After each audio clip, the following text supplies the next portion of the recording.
Hello and welcome to another Crabs, Ghosts and Goats. Today we're coming from a summer solstice party in Barcelona where we're going to speak to a few people before we start the video, just to meet some people.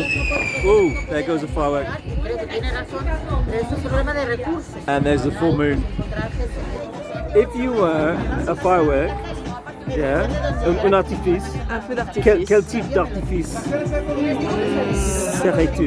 serais-tu? Un qui explose, qui fait une belle bombe comme ça, qui est tout rose. Tout rose? A pink firework. Okay. Yeah. Pink. Exactly. A big pink one. Really huge and sprinkles, you know that. Yeah. Sparkling things.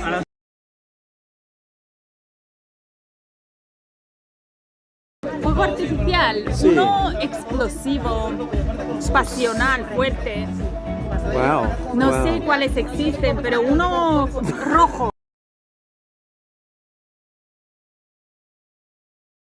Sí, ¿Qué tipo? ¿Qué Sí. tipo de fuego artificial? Sí. Sería una rosa. Una rosa. Sí, una rosa, las que se abren en todo. Okay. Like a rose, it's open on the top of the sky. Yeah.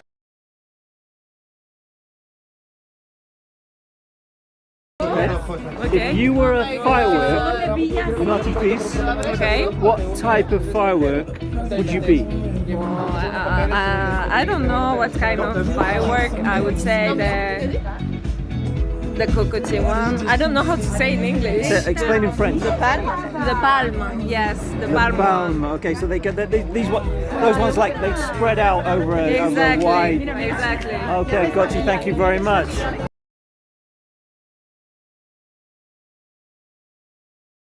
What type? I don't really know types of fireworks. I just know the colorful ones. I would be a golden one. A golden one, like one that goes really high in the sky and lingers a long time, or Just one that is very ephemeral. One that just stays, just goes up, En français, glows. c'est quoi? Éphémère. Éphémère. Ephemeral. Okay. All right. Okay. That's life how it is. It's just ephemeral. Okay. Oh, very like an specific. ephemeris. Ephemeris. Wow, that's what astrologers use for looking up where planets are. Did you know that? No. It's an ephemeris. Well, look at the moon.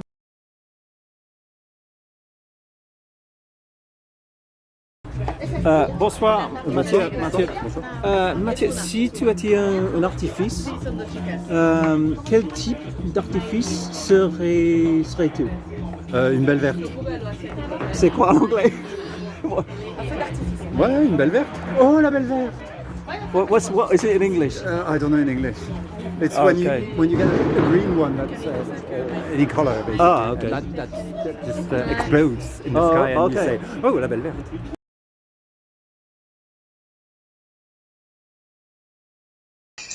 Okay, so that was a lot of fun. That was yesterday evening. Today everything's a bit calmer. You still might hear some fireworks from outside, but this is the 23rd and 24th. The night of the 23rd in Barcelona is a big fireworks kind of summer solstice type thing, where everyone goes a bit crazy.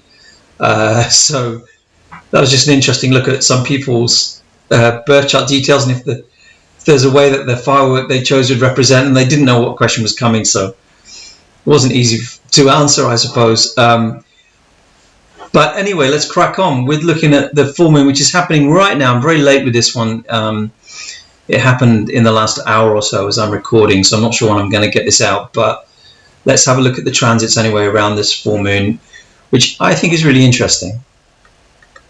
Okay, so this is the full moon for 24th of June. I'm actually recording this just after the full moon on Thursday evening in Capricorn. Now, for the last year or two, Capricorn full moons have not been the easiest time for Capricorn, or Cancer for that matter, because the eclipses were in the sign of Capricorn and Cancer. So this is the first full moon in Capricorn that for a couple of years that hasn't been an eclipse. And of course, at that time as well, Saturn was in Capricorn too. So this is actually a much easier full moon for Capricorn to reflect and to gather itself, waiting for the new phase, because Cancer is about looking kind of back, and Capricorn's about being ambitious. And together, this full moon can give you a pause to reflect about where you've come from and where you're going. So for signs like Cancer, Capricorn, Pisces, this is possibly Taurus. This isn't, well, no, not Taurus so much, but Capricorn, Cancer, and Pisces. This is a really strongly, it's like a relief. It's like a release a little bit. It's like an opportunity just to gather yourself and see where you're going. There's other stuff going on at the minute in the skies that's not so easy. First of all, the Mars Saturn opposition. So Mars is in Leo, which is about being bold and brave and assertive, but also getting into scraps sometimes. Opposite Saturn in Aquarius, which is fixed in its ideas. And Mars, when Mars interacts with Saturn, there's always a bit of blocking or fighting or hardship in a sense, struggle. And whatever signs you have, Leo, Aquarius, Taurus and Scorpio in your chart, you need to pay attention to those issues in those houses. And if you have important points in your chart like Sun, Moon or Ascendant in any of those signs, then pay attention for the next 10 days or so when Mars is opposite Saturn and square Uranus, because it can really get into some battles that are not easily won. In fact, it's better not to get into battles if you have those signs. But anyone really, if you don't, now is not the time to pick a fight if it's not essential. So it's a little bit precious for one of the more difficult weeks of the year astrologically. As I said, especially for those signs. It does mean that some things are going to be dug into that need to be dug into. Some things are going to be ramped up that maybe need to be ramped up in order to resolve them, but it's not going to be pretty. So just be aware of that over the next 10 days. Mercury's now gone direct in Gemini, which is a bit easier to get things sorted out in terms of details and communication, but it's still square Neptune. So, and it will be square Neptune again next week. So it's like, well, for the next 10 days really, that Mercury-Neptune square is strong. So it's still a bit dreamy, that Mercury in Gemini. It's unlike Mercury in Gemini. It's a bit sort of a bit poetic. It's not really very good for communicating small logical thoughts, and messages can still go astray. So it's a mixed bag of a full moon. It's not. I mean, I think it depends where you have stuff in your chart. Fixed signs especially have it a bit tougher than everyone else, or a lot tougher, I should say. But everyone has fixed signs in their chart. It depends where that lies in your chart. It doesn't mean that you're, just because you don't have anything in Taurus and Leo or whatever, you're going to escape this influence. It's going to be around.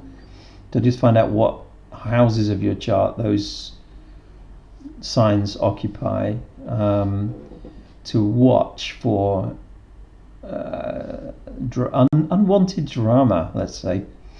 Okay, so that's all. It's only a short one today, and I don't know when the next one's going to be. I've got something I'm going to do next time with another astrologer I haven't spoken to before on here, and that could be quite interesting. So I'm not sure when that's going to go out. It may not go out exactly before the new moon, the next new moon in Cancer, but on my Twitter I'll make it clear when that's going to happen. Okay, thanks very much. See you next time.